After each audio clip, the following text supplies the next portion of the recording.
We open up to an active crime scene as police breach a house and collect evidence. They find a dagger, a half-eaten cheeseburger with blood on it, and a victim.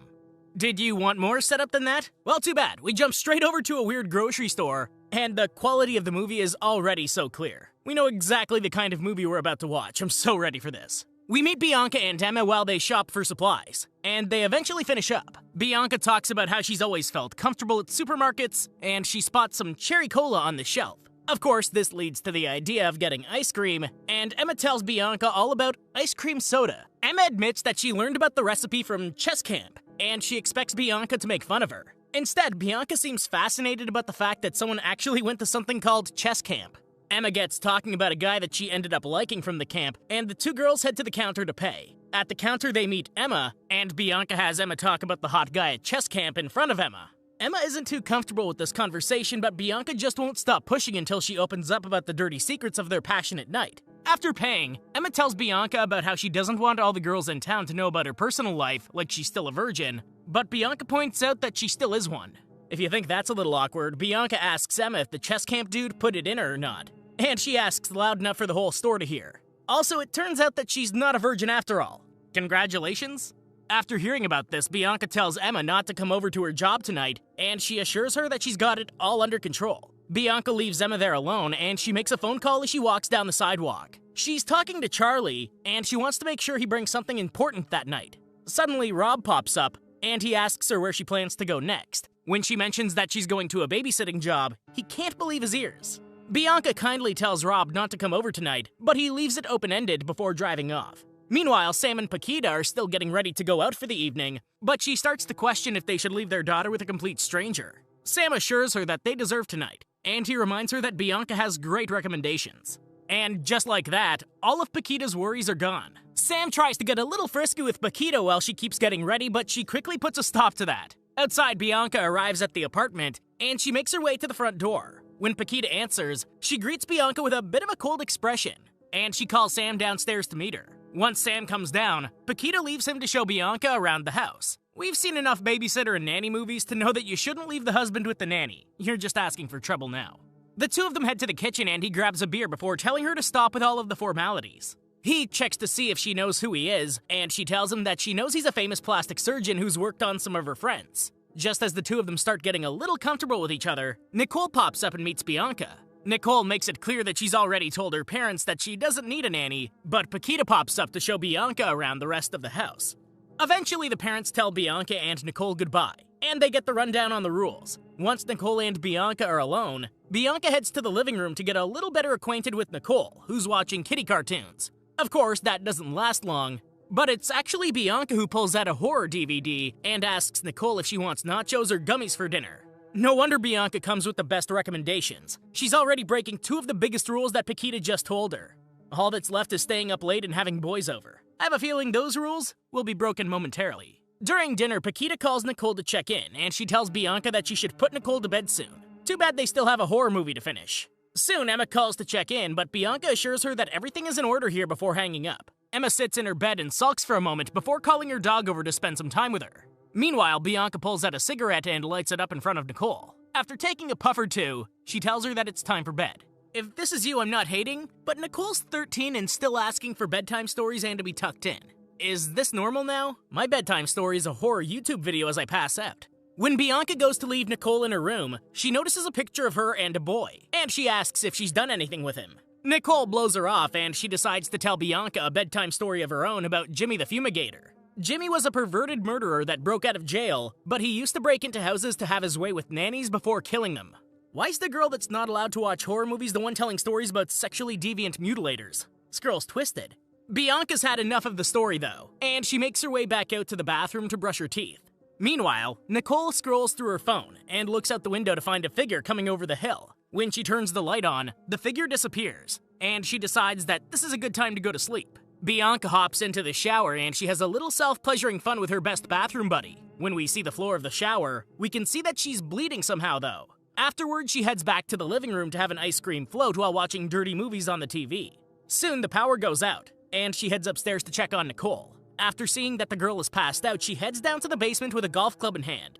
These are the creakiest doors too, there's no sneaking around this house. Every room she goes into, she ends up giving a warning to whoever's in there between the doors creaking and her calling out to whoever's there. Crazily enough, the biggest jump scare comes here when a blow-up doll pops out by the breaker box. When Bianca comes back out to the living room, she finds that the figure is actually Charlie, who gives her a big fat kiss. Charlie then hops onto the couch and asks if Bianca brought everything they need. How much you want to bet this is some sort of devil-worshipping sacrificial kind of movie too? Bianca dumps out all of the supplies her partner brought, and we see that they're all tied to the evidence we saw in the beginning, even the burger. Eventually, Bianca finds a copy of the spell they plan to use.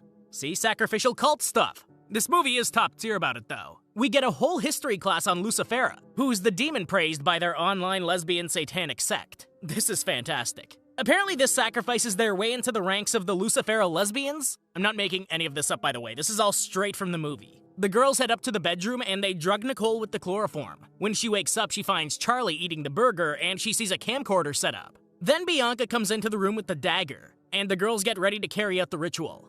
Bianca starts reading the sacred words, but then she realizes that the camera isn't recording.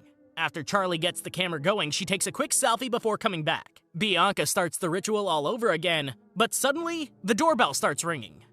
Bianca leaves Charlie with Nicole and she goes to check who's at the door. Of course, she forgot all about Robert showing up, but she tries her best to push him away. Robert isn't taking no for an answer though, and she eventually invites him inside for a moment. They head into the living room and Robert decides to get a little frisky with her.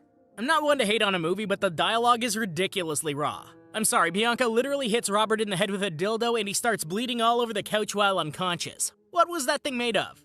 Bianca drags Robert's body down the hall and she sticks him in the bathroom. When she goes back into the room, she finds Nicole untied and she's playing cards with Charlie. Bianca tells Charlie to tie Nicole back up, and Nicole just goes along with it while telling her that she wants to see how the stupid spell goes. Now Bianca takes over the role of killing Nicole, but Charlie isn't reading her lines properly. Of course, Nicole starts making fun of the girls, and on top of that, Charlie has to restart the camera again. But wait, there's more. The battery died on the camera. These are real pros at work here. When you're about to be sacrificed for a demon, you better call Charlie and Bianca to get the job done in style. Of course, Paquita starts calling to check in, and Bianca tells her to ignore it. And the doorbell rings, and Charlie goes to answer it this time. It's the pizza guy that Robert had called to deliver dinner, and Charlie ends up inviting the guy in so she can look for money. The first thing that the guy sees is the bloodstains on the baseboard, but she plays it off like it's just cherry jam. Charlie calls Bianca to come out, and the delivery guy can't help but follow her further into the house. Charlie takes the guy to the dining room table, and Bianca shows up with the ritual dagger. Charlie thinks that this guy can get the job done right for them too, and Bianca definitely agrees. They decide to turn on some music as they flirt with the delivery guy, and they start to really pour on the sauce. Metaphorically, of course. This poor dude didn't stand a chance. The second Charlie mentions that the girls like weird stuff while she's sitting on his lap, he pretty much gave up trying to get back to his job. He's done for. Bianca immediately starts reading the ritual while Charlie keeps licking and rubbing up against the delivery guy. Then, she drives the sacrificial dagger into his gut before kissing him. Bianca keeps recording everything, but Charlie points out that she doesn't feel anything different.